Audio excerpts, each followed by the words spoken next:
Bismillahirrahmanirrahim. Assalamu alaikum students. I hope you all are doing well and welcome back to my YouTube channel CS Study with Amir. Students आज की इस video में हम CS 302 का lecture number 33 देखेंगे।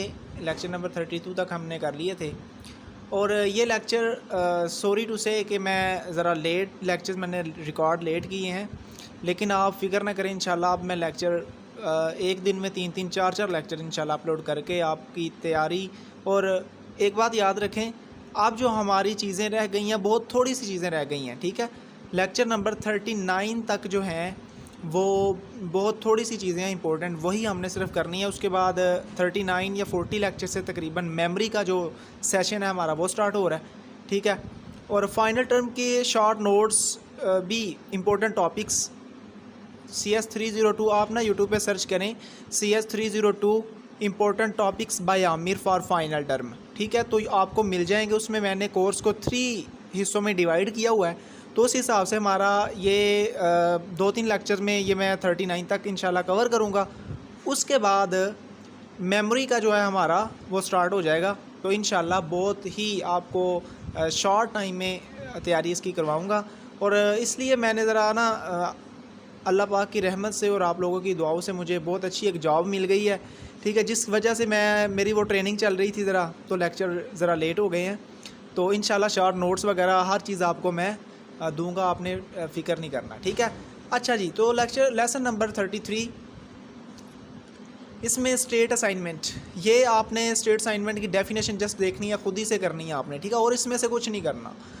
और next हमारा जो इम्पोर्टेंट टॉपिक इसमें स्टार्ट हो रहा है ना, तो स्टेट मशीन्स हैं, ये बहुत इंपॉर्टेंट हैं। ये अक्सर आ जाती होती हैं, बल्कि तकरीबन हर पेपर में या हर दूसरे तीसरे पेपर में ये क्वेश्चन आ जाता है। लॉन्ग क्वेश्चन, शॉर्ट क्वेश्चन भी आ सकता है, लॉन्ग के ज़्यादा चांसेस हैं, ठीक है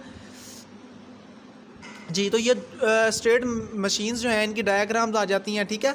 तो ये 2 मशीन्स हैं। सबसे पहले तो हमारी आ जाती है मूरे मशीन, ठीक है, और एक है मेले मशीन। तो सबसे पहले हम मूरे मशीन को डिस्कस करते हैं। इसको देखें ज़रा ध्यान से समझें, ये समझने वाली बात है, बड़ी आसान है, ठीक है। कहता है the state diagram of the Moore machine is shown, ये दिखाई गई है, वो मैं आपको समझाता हूँ। कहता है the clogged synchronous sequential circuit है 6 स्टेट्स। ये बात MCQs के लिहाज से भी याद रखने वाली है कि ये जो मूरे मशीन है इसकी कितनी स्टेट्स होती हैं, 6 स्टेट्स होती हैं। कौन कौन सी स्टेट्स होती हैं? ये वाली 6 स्टेट, ठीक है। नंबर 1 ये वाली स्टेट, ये वाली दूसरी, ये तीसरी, ये चौथी, ये पांचवी और ये छठी। तो ये 6 स्टेट्स होती हैं। इनमें से इसको गुजरना ही पड़ता है, ठीक है। The output of the flip flops represent the sequential circuit output, इसके आउटपुट को ये ज़ाहिर करता है। तो इतनी डेफिनेशन करने के बाद आपने करना क्या है, इसकी स्टेट डायग्राम करनी है। ये डायग्राम वो डायग्राम है जो मोस्ट इंपॉर्टेंट है। ये आपने कर ली तो समझ लें कि आपका एक लॉन्ग क्वेश्चन कवर हो गया, ठीक है। अच्छा, अब इसको समझने ज़रा करना कैसे है, देखें। वो अक्सर आपको यही कहता है कि draw the state diagram of Moore machine, या पूछ लेता है कि draw the state diagram of मेले मशीन, ठीक है। तो आपने इसी तरह बनानी है। ये कैसे बनानी है? पेंट पे बनानी है, सिंपल, ठीक है। ये दायरा लगाएं, इसी तरह लगाएं, टेढ़ी मेढ़ी जैसे भी बनती है बना दें, आपने बनानी, ठीक है। इंशाल्लाह आपको फुल मार्क्स मिलेंगे, ठीक है। अच्छा जी, तो देखें ज़रा इसको, अब समझें कैसे बनानी है। तो ये 6 हमने डेफिनेशन में पढ़ा, 6 हैं इसकी स्टेटमेंट्स, ठीक है। इसकी स्टेट्स 1 2 3 4 5 6। अच्छा, इसको अब याद रखने का जो तरीका है ना वो ये है कि इनकी जो ये 0 1 1 ये बाइनरी फॉर्म है किसकी? 3 की, ठीक है। ये 3 की बाइनरी फॉर्म है, इसलिए मैंने लिख दिया ताकि आपको याद रह सके। तो ये बाइनरी फॉर्म है। 111 जो है ये 7 की बाइनरी फॉर्म है, और ये 1 की बाइनरी फॉर्म है, ये 2 की, ये 4 की, ये 6 की, ठीक है। ये चेक कर लीजिएगा कोई इसमें मिस्टेक ना मुझसे हो गई हो। वैसे इसी की ये बाइनरी फॉर्म्स हैं, ठीक है। तो आपने क्या करना है कि आपने ऐसे ये स्टेट्स याद रखनी है 3 7 1, ठीक है। यहाँ से बड़ा आसान है, 1 इसका डबल 2, 2 का डबल 4, 4 में से यानी कि 2 2 इसमें ऐड होते जा रहे हैं, ठीक है। 2 1, फिर ये 2 हो गया, फिर ये 4 हो गया, फिर ये 6 हो गया। तो ये आपने जैसे भी आपको आसान लगे आपने ये याद रख लेनी है। स्टेट्स लगाने के बाद आपने एरो का निशान लगा देने हैं। तो ये स्टेट डायग्राम किसकी होगी? मूरे मशीन की, ठीक है। तो ये मोस्ट इंपॉर्टेंट आपका एक शॉर्ट लॉन्ग क्वेश्चन कवर हो गया। अच्छा, ये अगर आपने याद कर ली ना, तो आप पिछले लेक्चर में हम पढ़ के आए हैं कि इसका नेक्स्ट स्टेट टेबल भी बनाते हैं, नेक्स्ट स्टेट टेबल के लिए हम क्या करते हैं, पहले इसकी करंट स्टेट आपको पता है ये वाली है, ये है, ये है, ये है, ये है, ठीक है। ये देखें नेक्स्ट स्टेट टेबल, ये डिराइव्ड फ्रॉम स्टेट डायग्राम, यानी कि इस डायग्राम से बनाया जाएगा, या आपको ये डायग्राम दी जाएगी, वो कहेगा स्टेट डायग्राम ये टेबल बना दो, ठीक है। आपने क्या करना है, देखें आपने प्रेजेंट स्टेट्स लिखनी है और नेक्स्ट स्टेट्स लिखनी है। प्रेजेंट स्टेट्स की लिखने के बाद Q1 Q0 Q1 Q2, तो इसका आपने देखें कौन सी हैं, ये देखें ये वाली 0 1 एंड 1, ये 0 1 1, तो 0 1 1 ये कहाँ से आई, ये वाली, ठीक है। 0 1 1 ये फर्स्ट पर लिख दी, उसके बाद 1 1 1 है, तो उसके बाद हमने ये वाली 1 1 1 लिख दी, ठीक है। 1 ये वाला 1 और ये वाला 1, तो इस तरह से ये सारी स्टेट्स लिखनी है, ये प्रेजेंट स्टेट्स होंगी जो आपके पास अवेलेबल है। अब नेक्स्ट स्टेट कौन सी होगी, नेक्स्ट स्टेट यानी कि ये 0 1 1 के आगे कौन सी स्टेट आ रही है, 0 1 1 के आगे आ रही है नेक्स्ट स्टेट आ रही है 1 1 1, तो वो हमने 1 1 1 इधर लिख दी, ठीक है। ये हमने लिख दी 1 1 1। तो अब इसी तरह इसके आगे यानी कि 1 1 के आगे कौन सी स्टेट आ रही है, ये वाली आ रही है।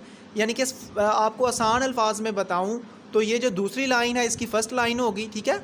ये वाली जो दूसरी लाइन है ना, सॉरी ये सिलेक्ट ठीक नहीं हो रहा, ये वाली जो लाइन है दूसरी, ठीक है, ये इसकी फ़र्स्ट लाइन होगी, जो इसकी थर्ड है ये इसकी सेकंड होगी। तो इस तरह से ये जो इसकी फ़र्स्ट वाली लास्ट पे आ जाएगी। तो इस तरह से ये नेक्स्ट स्टेट टेबल आपने बनाना है, बहुत आसान है। बाकी इसमें से करने वाला कुछ नहीं, अगर कोई एक्स्ट्रा करना चाहे तो वो कर सकता है, नो इशू, ठीक है। इसकी इम्प्लीमेंटेशन देख लें, ये भी बनाने के लिए तो एग्ज़ाम में कभी नहीं आई, ठीक है ना, आती है, फिर भी आपने ये फ्लिप फ्लॉप्स पढ़े हुए हैं, बिल्कुल वही हिसाब है, आप थोड़ा सा इसको भी। अच्छा, टाइमिंग डायग्राम, अब देखें टाइमिंग डायग्राम जो है ये भी मोस्टली क्वेश्चन पूछते हैं स्टूडेंट्स के, ये सर कैसे आएगी या कैसे बनानी होगी हमने। तो आपको भाई ये देख लें टाइमिंग डायग्राम, इसके ये वाले 3 पार्ट्स दिए होंगे, ठीक है।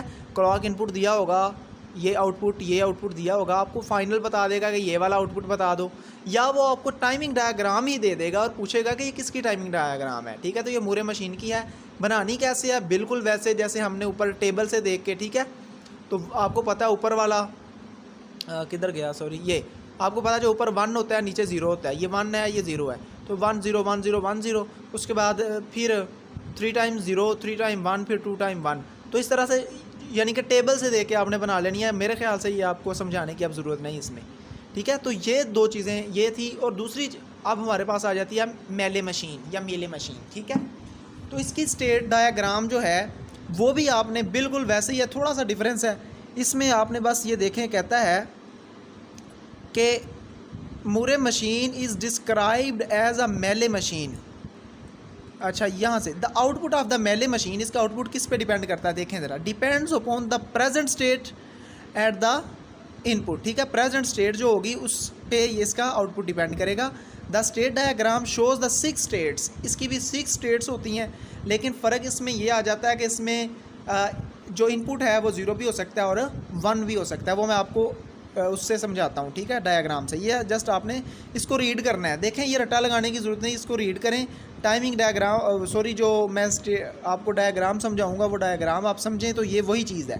कहता है व्हेन इनपुट इज़ 1, जब इनपुट 1 होगा, the machine switch from the present state to the next state.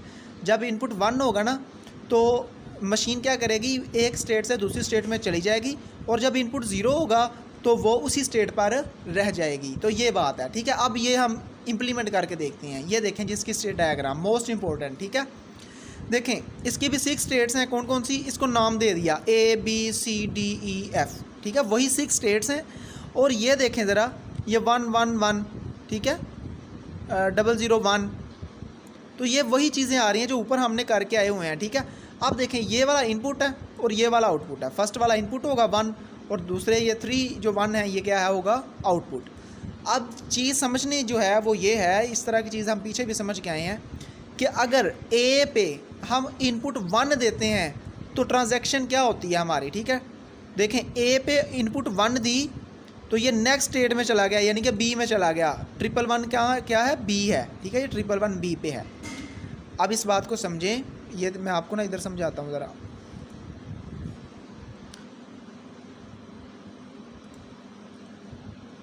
अच्छा जी, देखें ज़रा, अच्छा इस बात को समझे ज़रा ये जब इसको इनपुट 1 दी ना, हमने इनपुट दे दी 1, ठीक है, तो ये किस में आ गया, बी में, ठीक है। अब जब इसको इनपुट दी हमने 0, ये देखें ज़रा, इनपुट दे दी 0, तो ये उसी स्टेट पे रह गया, ठीक है, यानी कि लूप लग गई, उसी स्टेट में रह गया, यानी कि किसी में भी ये आगे फॉरवर्ड इसमें यानी कि कोई भी तब्दीली नहीं हुई।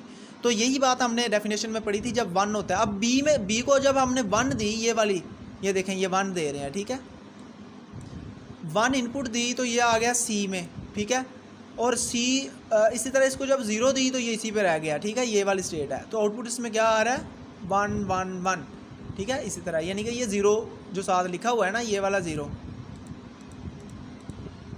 इस तरह से आपने ये करना है, ठीक है।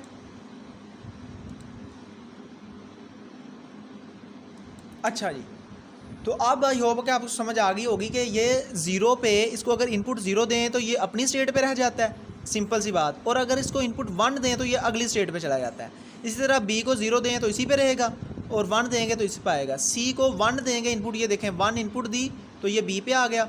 जब इसको इनपुट 0 दी ये वाली, तो ये अपनी ही स्टेट पर रह गया, ठीक है, यानी कि ये स्टेट कौन सी है, 0 0 1 वाली। तो इसी तरह ये सारा चलता जाएगा। ये हम इस तरह की चीज़ पीछे भी पढ़ के आए हैं।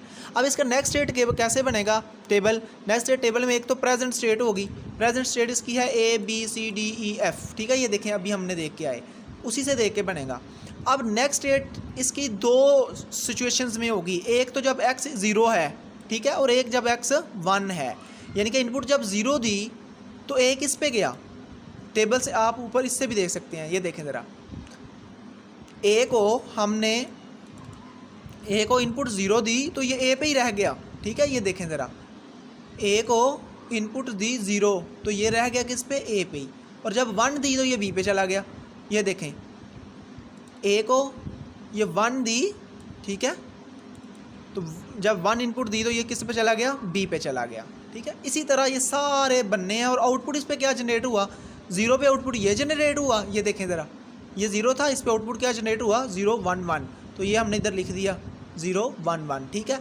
इसी तरह जब 1 पे इस पे क्या आउटपुट जनरेट हुआ, 3 टाइम 0, ठीक है, 3 टाइम 1 सॉरी, तो ये 3 टाइम 1 हमने लिख दिया, ठीक है। इसी तरह सारा बनेगा। ये बी पे जब इनपुट 0 थी तो बी पे ही था, जब इस पे इनपुट 1 दी तो ये सी पे चला गया, ठीक है। इस पे आउटपुट क्या जनरेट हुई, जब 0 इनपुट दी तो आउटपुट 1 1 1 जनरेट हुई, ठीक है। जब 1 इनपुट दी तो हमारे पास 0 0 1 आउटपुट जनरेट हुई। इसी तरह ये टेबल आपने बनाना है। तो हमारा इस लेक्चर में करने वाला यही हमारा टॉपिक था, और इसमें से कुछ नहीं करना। अगर आप मज़ीद करना चाहें तो कर सकते हैं। इंशाल्लाह नेक्स्ट लेक्चर में मिलेंगे, वो भी इम्पोर्टेंट लेक्चर है। तब तक के लिए अपना ख्याल रखिएगा।